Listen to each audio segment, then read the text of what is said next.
Hey guys, hope everyone's doing well. Kind of experimenting with a new video, so hopefully you guys like it. So this week I just wanted to talk about getting more submissions, kind of orienting your game towards getting more submissions. So as far as jiu-jitsu, the philosophy is, position, control the position, and then go for the submission. And I think it's becoming more popular. We have more submission-only tournaments back more than we used to. Um, and with the advent of that, more social media in the jiu-jitsu industry, if you're able to submit people, people are going to watch you. If you have that exciting game, you're getting all these cool submissions.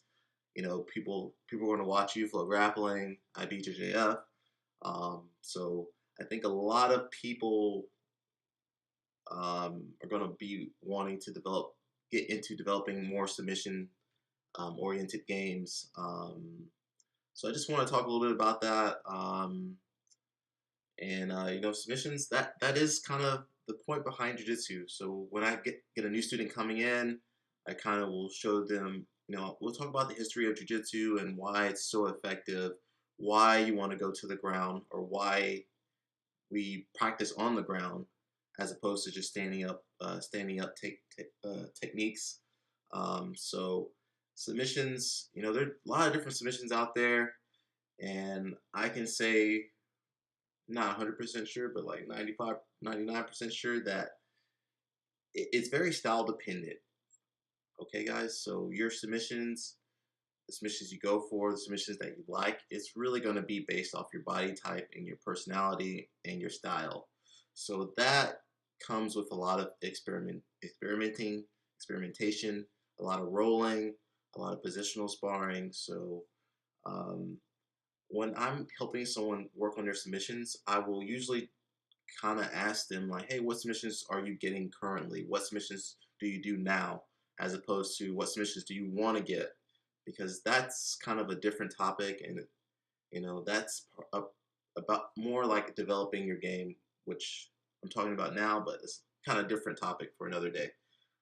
So getting those submissions, again, I'd like to start with what submissions are you currently getting? If that's triangles or arm bars or leg locks, ankle, toe hold, whatever.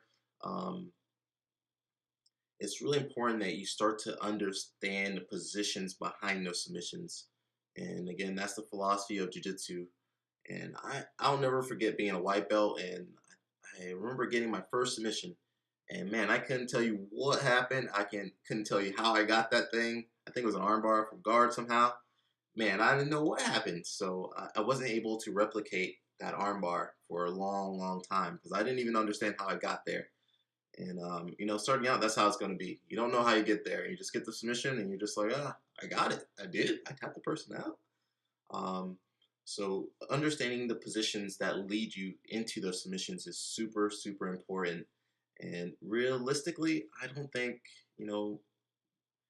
it depends on your style. I met some guys that right off the start they were just hunting for submissions, and they just had that killer instinct in them.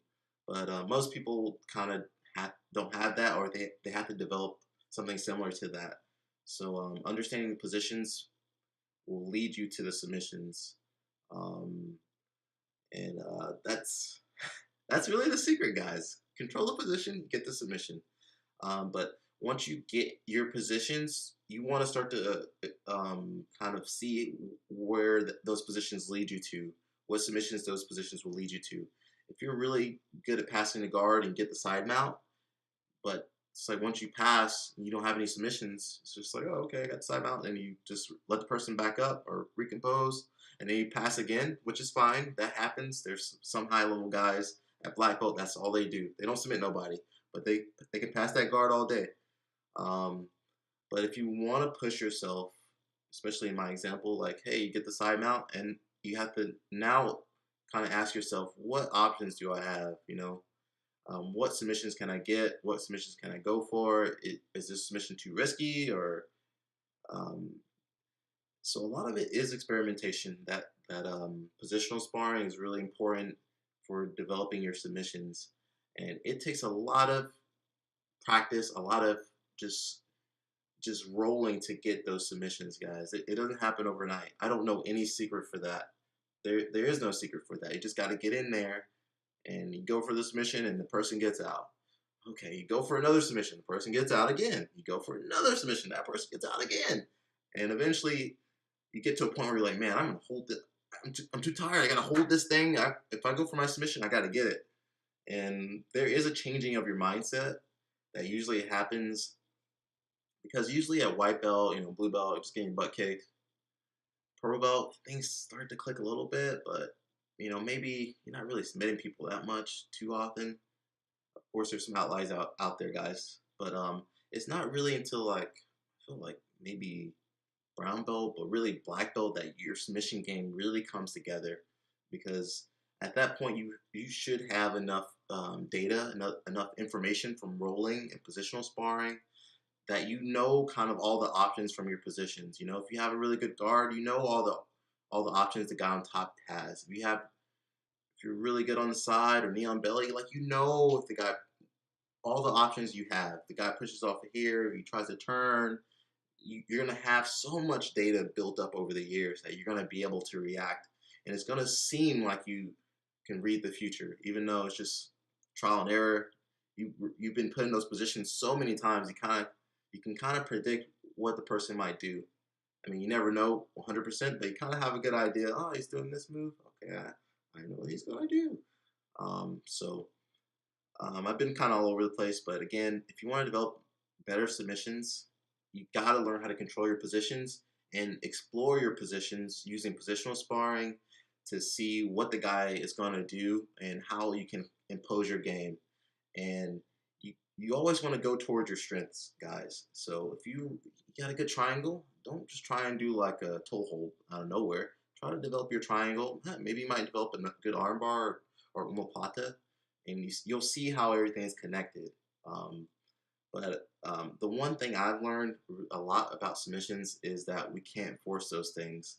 When you really want to force it and you're like, oh, I'm gonna get this submission, that's usually when you burn yourself out, or you let the person get out because you want it so bad that you're gonna make some type of mistake at some point.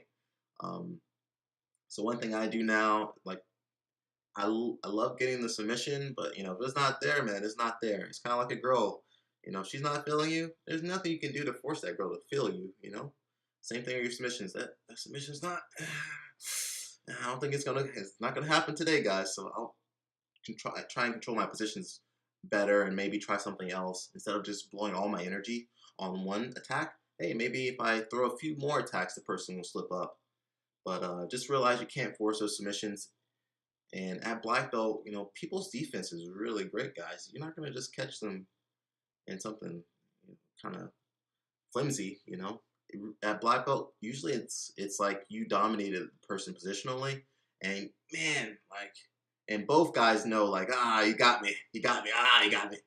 Like, you'll know if they put you in that position and maybe you weren't expecting it, or maybe their position was just so awesome, you got caught.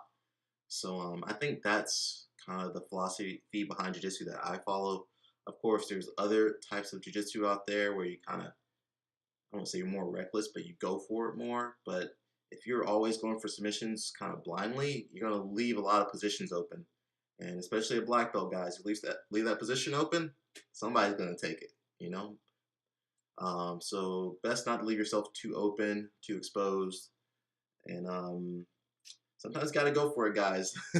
There's been a few tournaments where it's like, I could hold this position, I could win, or maybe I can get that submission.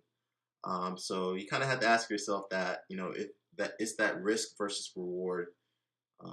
I'll talk about that in another video, but go for the submission, guys. But if it's in a tournament setting, try to control your positions, get the points, and then go for the submission. Don't just go for some crazy flying triangle armbar thing and oh no, my guard got passed, because your coach, your instructor is going to look at you like, man, what in the world are you doing? So that's it for this video, guys. My friend John Thomas is starting his YouTube channel up, so if you guys want to get some great instruction, he's world class. Please, I'm going to put a link to his channel down below.